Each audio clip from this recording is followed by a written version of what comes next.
অতি শীঘ্ৰে ফ্ৰেণ্ডসকল অৰুণোদয় আঁচনিৰ বাবে আবেদন প্ৰক্ৰিয়া আৰম্ভ হ'বলৈ গৈ আছে আৰু অৰুণোদয় আঁচনিৰ নতুন ফৰ্মখন ফিলআপ কৰি জমা দিলে কিন্তু আপোনালোকে মাহিলী ৩০০০ কৈ টকা লাভ কৰিব। আৰু এটা কথা মন কৰিব, ইতিমধ্যে কিন্তু বহুত সংখ্যক মানুহৰ নাম কৰ্তনো হৈ গৈছে।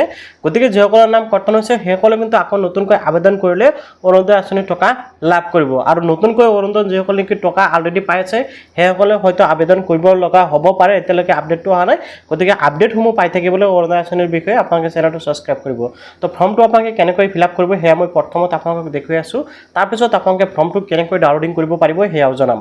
ফৰ্মখন কেনেকৈ ফিলআপ কৰিব, লগতে আপোনালোকে যদি ফৰ্মখন লাভ কৰা নাই তেনে ক্ষেত্ৰত আপোনালোকে ফৰ্মখন কেনেকৈ ডাউনলোডিং কৰিব পাৰিব সকলো জনাই দিম। আপোনালোকৰ সুবিধাতে কিন্তু মই সম্পূৰ্ণভাৱে আজিৰ এই ভিডিঅ'টোৰ জৰিয়তে ফুল প্ৰচেছ দেখুৱাম। তো ফ্ৰেণ্ডসকল কেনেকৈ আপোনালোকে এইখন ফৰ্ম ফিলআপ কৰিব, লগতে আপোনালোকে ফৰ্মখন ক'ত লাভ কৰিব বা আপোনালোকে ফৰ্মখন কেনেকৈ ডাউনলোডিং কৰিব সকলো জনাম। সেয়ে আপোনালোকে ভিডিঅ'টো সম্পূৰ্ণ কৰি চাব। সো ফ্ৰেণ্ডসকল আপোনালোকে যাতে বুজি পায় তাৰ বাবে মই এনেকৈ ফৰ্মটো ফিলআপ কৰি ৰাখিছোঁ। প্ৰথমতে চাওক, এইখন বাকচত কিন্তু আপোনালোকে ফটো এক কপি লগাব লাগিব। তাৰপিছত আপোনালোকে ষ্টেপ বাই ষ্টেপ ফৰ্মটো ফিলআপ কৰিব লাগিব।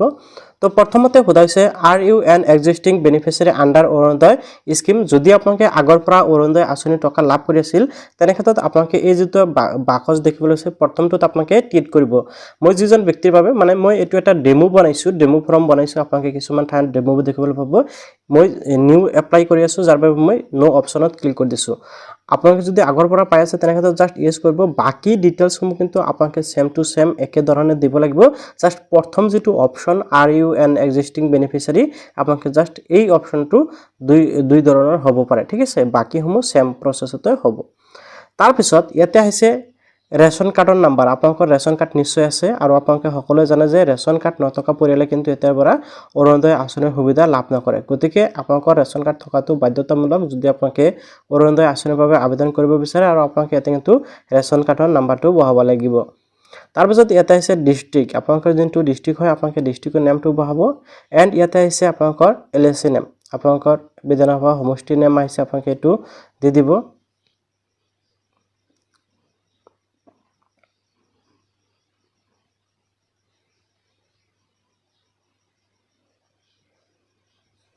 ইয়াতে আপোনালোকৰ লোকসভা সমষ্টিৰ নাম আহিছে, আপোনালোকে এইটো দিব লাগিব।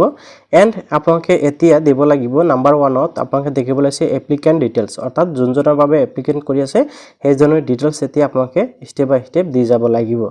তো প্ৰথমতে আছে ফাৰ্ষ্ট নেম, আপোনালোকে দেখিবলৈ আছে ইয়াতে মিষ্টাৰ মই এনেকৈ দিছোঁ, অৰ্থাৎ আপোনালোকৰ নামৰ প্ৰথম অংশ ইয়াতে দিব লাগিব। তাৰপিছত মই ইয়াতে ডেমো দিছোঁ যাতে আপোনালোকে বুজি পায়, বুজি পোৱাৰ বাবে ইয়াতে দিছোঁ। আৰু মিডিল নেমত চাওক, মই এই বাকচটো খালী ৰাখিছোঁ। যিসকলে নেকি নামৰ 3টা অংশ হয় সেইসকলে মিডিল নেম দিব পাৰে। সাধাৰণতে মানুহৰ 2টা অংশ হয়, প্ৰথম নেম আৰু লাষ্ট নেম, অৰ্থাৎ ফাৰ্ষ্ট নেম আৰু লাষ্ট নেম। তো ইয়াতে চাওক লাষ্ট নেমত মই আপোনালোকে বুজি পোৱাকৈ আপোনালোকে চাওক ইয়াতে তালুকদাৰ বাই আলি দিছোঁ। আপোনালোকে আপোনালোকৰ মানে উপাধিটো ইয়াতে দিব বা শ্বেয়াৰ নামটো দিব, ঠিক আছে। তাৰপিছত ইয়াতে আহিছে চাওক CO or WO or DO, অৰ্থাৎ কেয়াৰ অফ। তাৰপিছত আছে ৱাইফ। এতিয়া আপোনালোকে চাওক মই ইয়াতে লিখিছোঁ হাজবেণ্ড অব্লিক ইয়াতে ফাদাৰ্ছ, অৰ্থাৎ ইয়াতে যিসকলে নেকি বিবাহিত মহিলা আছে, যদি বিবাহিত মহিলা আছিল তেনে ক্ষেত্ৰত সেইসকলে কিন্তু ইয়াতে হাজবেণ্ডৰ নেম দিব লাগিব। আৰু যিসকলে নেকি অবিবাহিত মহিলা আছে সেইসকলৰ ক্ষেত্ৰত ইয়াতে ফাদাৰ্ছ নেম, অৰ্থাৎ দেউতাকৰ নামটো দিব লাগিব। এতিয়া আহি গ'ল জেণ্ডাৰ। তো ইয়াৰ পৰা মেল ফিমেল আপোনালোকে দিব লাগিব, আৰু আপোনালোকে বৰ্তমান মেল ফিমেল সকলোৱে এপ্লিকেশ্যন কৰিব পাৰিব। তাৰপিছত ইয়াতে আহিছে ডেট অফ বাৰ্থটো, ঠিক আছে। মই ইয়াতে জাষ্ট আপোনালোকে বুজি পোৱাকৈ ডেট অফ বাৰ্থটো ইয়াতে বহাই দিছোঁ, এইটো আপোনালোকে বুজি পোৱাকৈ দিছোঁ। তাৰপিছত ইয়াতে আছে এড্ৰেছ ডিটেইলছত, ঠিক আছে। 2 নম্বৰত এড্ৰেছ ডিটেইলছ দিব লাগিব, অৰ্থাৎ যোনজন ব্যক্তিৰ বাবে এপ্লিকেশ্যন কৰি আছে সেইজনৰ এড্ৰেছ ডিটেইলছ দিব লাগিব। এতিয়া চাওক ইয়াতে ব্লক নেম আপোনালোকে দিব লাগিব, আপোনালোকৰ যোনটো ব্লকৰ নেম হয়। তাৰপিছত ইয়াতে চাওক আহিছে GP BCDC বা BDC, আপোনালোকৰ GP বা আপোনালোকৰ BCDC নেম, অৰ্থাৎ গাঁও পঞ্চায়ত বা আপোনালোকৰ BCDC নেমটো কিন্তু আপোনালোকে ইয়াতে বহাই দিব লাগিব। মই জাষ্ট ইয়াতে গাঁও পঞ্চায়ত বুলি লিখি দিছোঁ, আপোনালোকে যাতে বুজি পায়। তাৰপিছত ইয়াতে আছে ভিলেজ নেম। ভিলেজ নেমত আপোনালোকে আপোনালোকৰ গাঁৱৰ নেম দিব লাগিব। মই জাষ্ট ইয়াতে গাঁও নেম বুলি বহাই দিছোঁ যাতে আপোনালোকে বুজি পায়, তাৰ বাবে মই এনেকুৱাকৈ ফৰ্মটো লিখিছোঁ। তাৰপিছত ইয়াতে আছে লোকেলিটি, আপোনালোকে লেণ্ডমাৰ্ক বা লোকেলিটিত আপোনালোকে এনেকুৱাকৈ দিব। মই ইয়াতে বৰপেটা ৰোড দিছোঁ, আপোনালোকে দি দিব। তাৰপিছত ইয়াতে আছে মোবাইল নাম্বাৰ মই ইয়াতে জাষ্ট এনে আপোনালোকে বুজি পোৱাকৈ মোবাইল নাম্বাৰটো দি দিছোঁ আপোনালোকে ঠিক এনেকৈ মোবাইল নাম্বাৰ দিব লাগিব এণ্ড ইয়াতে আপোনালোকৰ পিন কোডটো দিব মই ডেমো হিচাপত আপোনালোকে দি দিছোঁ হাউচ নাম্বাৰ ইয়াতে আপোনালোকে দিব লাগিব এণ্ড ইয়াতে পুলিচ ষ্টেচন নেমটো আপোনালোকে দিব লাগিব অৰ্থাৎ আপোনালোকৰ থানাৰ নাম তো প্ৰথম যেটো পেজ আপোনালোকে এই পেজত এই ডিটেইলছসমূহ দিব লাগিব এতিয়া দ্বিতীয় পেজত আৰু কিছু গুৰুত্বপূৰ্ণ বিষয় আছে যেসমূহ আপোনালোকে ভালকৈ চালি জাৰি দিব লাগিব প্ৰথম পেজতকৈ কিন্তু দ্বিতীয় পেজটো অতি গুৰুত্বপূৰ্ণ বা অতি সাৱধানতা অৱলম্বন কৰিব লাগিব আৰু এই দ্বিতীয় পেজটো কিন্তু বেছি জটিল হয় আপোনালোকৰ বাবে ফৰ্মটো ফিল আপ কৰিবলৈ তো প্ৰায়োৰিটি হাউসহোল্ড ইয়াতে চাওক আপোনালোকে কেইবাটা অপচন পাব আপোনালোকে দেখিব আছে প্ৰায় 8টা মান অপচন কিন্তু ইয়াতে দি আছে ঠিক আছে ইয়াতে আপোনালোকে যিকোনো এটা ট্ৰিট কৰিব লাগিব এতিয়া আপোনালোকে কোনটো ট্ৰিট কৰিব এই কথাখিনি আপোনালোকে ভালকৈ বুজি ল'ব লাগিব ঠিক আছে এটা চাওক উইন্ডো S40 প্লাস 45 প্লাস তাৰপিছত দিব্যাংগজন দিবস মহিলা ওমেন AAY বেনিফিচিয়াৰী এনেকৈ কিন্তু কেইবাটা অপচন আছে household income less than 2 lakh annual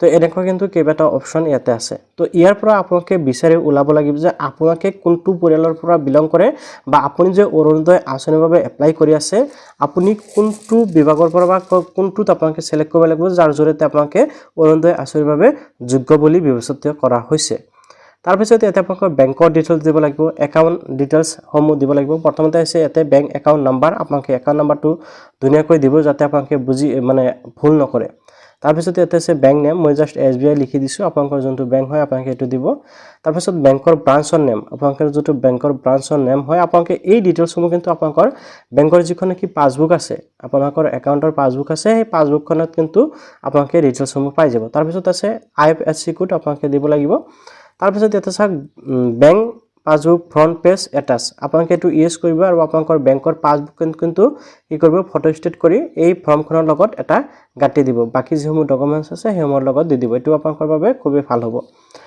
তাৰপিছত কনসেন্ট আপোনালোকে দেখিব আছে এণ্ড সেল্ফ ডিক্লাৰেশ্যন কনসেন্টত আপোনালোকে দেখিব আছে কনসাল্টত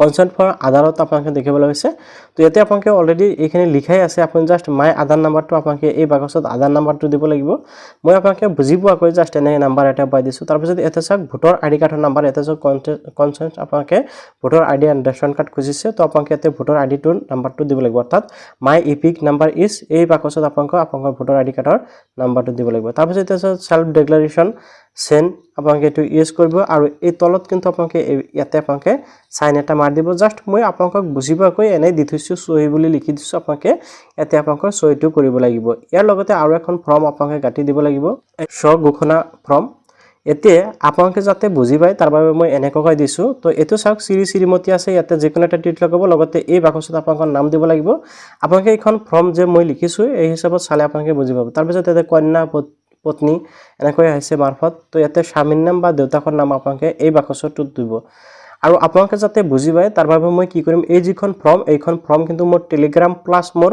হোৱাটছআপ চেনেলত দি ৰাখিম আপোনালোকে তাৰ পৰা এইখন ফৰ্ম ডাউনলোডিং কৰি চাব পাৰিব তাৰপিছত ইয়াতে চাওক আপোনালোকে ডেট অফ বাৰ্থটো দিব বা জন্ম তাৰিখটো দিব লাগিব তাৰপিছত গাঁৱৰ নাম আপোনালোকে দিব আৰু ইয়াতে ৰেচন কাৰ্ডৰ নাম্বাৰ এই বাকচত পাব এই ডিটেইলছসমূহ আপোনালোকে ভালকৈ বুজি পাব এই ফৰ্মখন যদি ডাউনলোডিং কৰি চায় তাৰপিছত ইয়াতে চাওক আপোনালোকে দেখিবলৈ পাইছে নাম আৰু ইয়াতে আপোনালোকে দেখিবলৈ পাইছে তাৰিখ আৰু ইয়াতে সহি আৰু স্থানৰ নামটো আপোনালোকে দিব লাগিব সহি মানে আপোনালোকে যাৰ বাবে আবেদন কৰিছে সেইজনে সহি কৰিব লাগিব ওকে এতিয়া যাওক ফৰ্মটো আপোনালোকে ডাউনলোডিং তেতিয়াই কৰিব পাৰিব যেতিয়া এই ভিডিঅ'টোত 1000 লাইক কৰি যাব তেতিয়া মই এই ভিডিঅ'টোৰ ডেসক্ৰিপচনত মই টেলিগ্ৰাম লিংকটো দি ৰাখিছোঁ আপোনালোকে টেলিগ্ৰাম আপোনালোকে সাবস্ক্ৰাইব কৰি ৰাখিব লগতে হোৱাটছআপত সাবস্ক্ৰাইব কৰি ৰাখিব মই হোৱাটছআপত টেলিগ্ৰামত দুটাতে কিন্তু মই আপোনালোকক ডাইৰেক্ট ফৰ্মটো দি দিম আপোনালোকে তাৰ পৰা ডাউনলোডিং কৰিব পাৰিব ফৰ্মটো আৰু আপোনালোকে কি কৰিব পাৰিব মানে ফৰ্ম ফিল আপ কৰি জমা দি আপোনালোকে টকা লাভ কৰিব পাৰিব